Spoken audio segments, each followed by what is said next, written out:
first Infamous is one of my favorite games of this generation. Comic books and superheroes aren't really my thing, so I initially didn't go in expecting much. This turned around rather fast. I ended up beating the game 4 times and loved every second of the experience. With this in mind, I went into Infamous 2 with high hopes. And I'm happy to report that, in many ways, Infamous 2 is even stronger than its predecessor. Yeah, I remember New Marais. First, a warning for newcomers.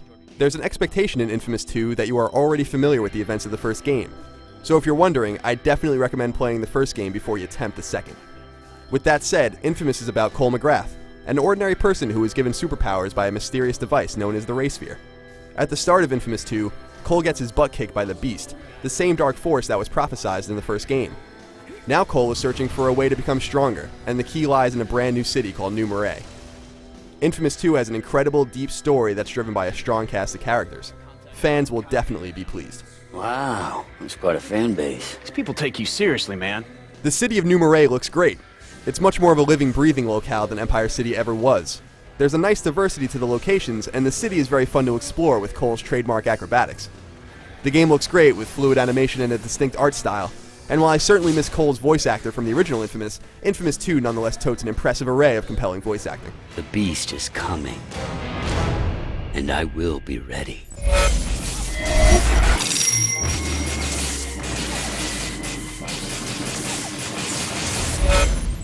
Infamous 2 plays nearly identical to the original, and that's a good thing. Cole is agile and yet feels extremely powerful. Luckily, this game doesn't pull a God of War and depowers Cole at the beginning. You feel like a superhero from the onset, and will get ridiculously more powerful as you earn new abilities. You are also given new melee attacks thanks to a new weapon called the Amp. Fighting is still incredibly fun, although melee combat isn't as satisfying as it could be. Sometimes it will cause trouble with the camera.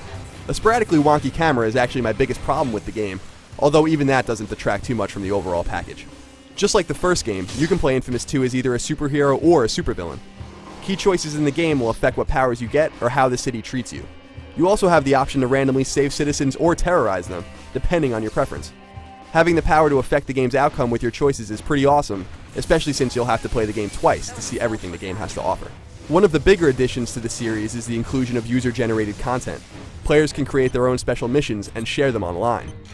Though I wasn't particularly blown away by the preloaded user content from Sucker Punch, I'm excited to see what people will come up with. The creation tools aren't exactly user-friendly, but they do offer a lot of options and flexibility. There's incredible potential here. Besides the user content, there's also hundreds of Blash Arts to find, audio diaries to uncover in the form of dead drops, and stunts to perform. In other words, this game has a ton of content to keep you busy. What'd I miss? Basically, Bertrand's been telling everyone that, you're the devil. Oh. Sucker Punch should be commended for what they accomplished here. The overall package is one of the PlayStation 3's best, and it's a must-play for fans of the first game. Despite some minor problems with the camera, this game has great action, an incredible story, and a crazy amount of replayability. There's a lot to keep you busy in Infamous 2, and action fans should pick themselves up a copy. For more on Infamous 2, head on over to IGN.com.